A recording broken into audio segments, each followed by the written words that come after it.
ఇండియాలోనే #1 varicose veins hospital Avis vascular centre.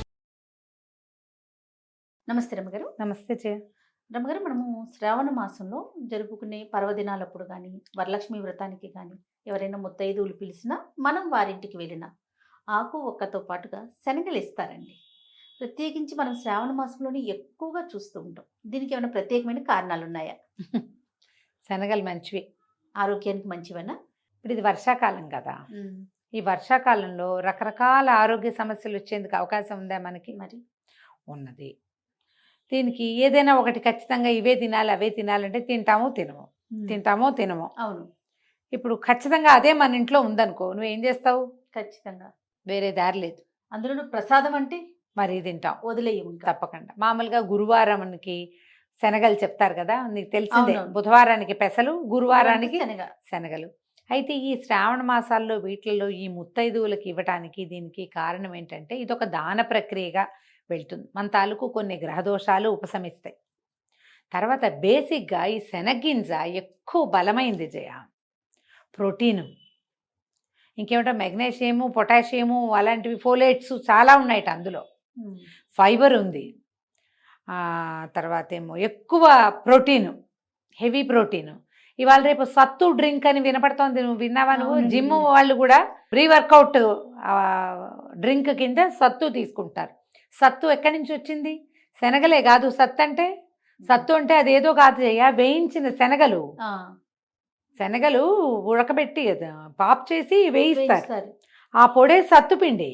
సత్తు అదే, ఇంకా వేరే గింజ కాదు అది. శనగలు మామూలుగా మనకి శనగపిండి కొంతమందికి సూట్ కాదు. సూట్ అయిన వాళ్ళు హాయిగానే తింటారు. శనగలు తిని మంచినీళ్ళు తాగామంటే 2 గంటల దాకా ఆకలేదు మనకి. ప్రసాదంగా అన్ని శనగలు తిన్నా ఆకలి ఎండిపోతుంది. ఈ గుళ్ళల్లోకి వెళ్ళి తెగ నడుస్తామా, దేవాలయంలో విపరీతంగా నడుస్తాం, కాళ్ళు పీకేస్తూ ఉంటాయి, ఆకలేసేస్తూ ఉంటుంది. ఆ శనగలు పెడతారు చివర్లో. అంత హైరాన్ ఉండదు, ఆకలి హైరాన్. ఆ అన్ని శనగలు తిని మంచినీళ్ళు తాగితే 1 గంట దాకా కిక్కురు మందు పొట్ట, ఆకలి వెయ్యదు కదా.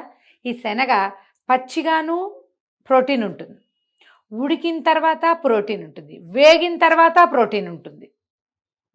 హెల్త్ బెనిఫిట్స్ చాలా ఉన్నాయి కదా. హార్ట్ హెల్త్ కూడా మంచిది. అందుకని ఇప్పుడు ఈ సంవత్సరం అంతా మనం ఎక్కడా తిననివి శ్రావణ మాసంలో అయినా తినేలాగా చేస్తారు ఈ వాయనం వల్ల. శ్రావణం మామూలుగా ఏ ఋతువు మనకి? వర్ష ఋతువు. శ్రావణ భాద్రపదాలు వర్ష ఋతువు. ఈ సీజన్కి చాలా అవసరం చేయ, ఆరోగ్యానికి మంచిది. ఇన్ని రకాల బెనిఫిట్స్ ఉన్న గింజ ఇంకొకటి లేదు. ఇదే మెయిన్. నీకు పెసలు, కందులు మనకు చాలా ఉన్నాయి కదా. పెసలు ఉన్నాయి, కందులు ఉన్నాయి, తర్వాత రాజ్మాలు, అవి ఇవి బోల్డ్ ఉన్నాయి. వాటి వేటికి దీని బెనిఫిట్ లేదు. ఎలా చూడు, నీకు పెసలు ఉన్నాయా? పెసలు రాత్రంతా నానబోసి పొద్దు చేస్తే పిసపిసా అని అయిపోతాయి. నిల ఉండవు. 1 గంట 2 గంటల్లోనే అవి పాడైపోవటం మొదలవుతాయి. శనగలు చూడు, ఇవాళ మధ్యాహ్నం పోసామనుకో, రేపొద్దున వడేసాం, అవి ఎల్లుండి దాకా ఏం పాడవ్వవు జయ.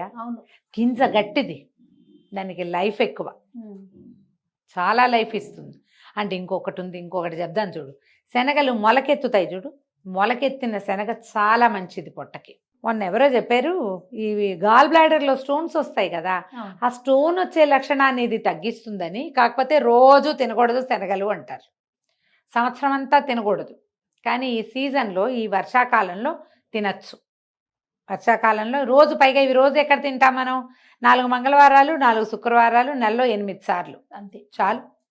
సంవత్సరానికి సరిపోతుంది అది ఆరోగ్యానికి. శనగలు మొలకెత్తిన తర్వాత మొక్కలు వస్తాయి చూడు, ఆ శనగ పువ్వులు, శనగ మొక్క ఆకులు, వాటితో పులుసు పెడతారు జయ. అయితే ఇప్పుడు ఈ శనగల్ని దానం చేస్తే లక్ష్మీదేవి అనుగ్రహం లభిస్తుందని కూడా చెప్తారు మనకి. ఇది ఇప్పుడు శనగలు సాధారణంగా ఎప్పుడు చెప్పుకుంటాం మనం? గురువారాలు శనగలు దానం చేస్తారు.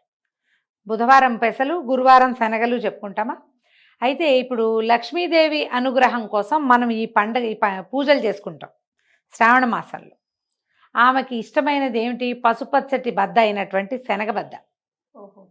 పసుపచ్చటి గింజ కదా, అందుకనే కదా శనగపప్పు ఇష్టమని లక్ష్మీదేవికి మనం ఏం చేస్తాం?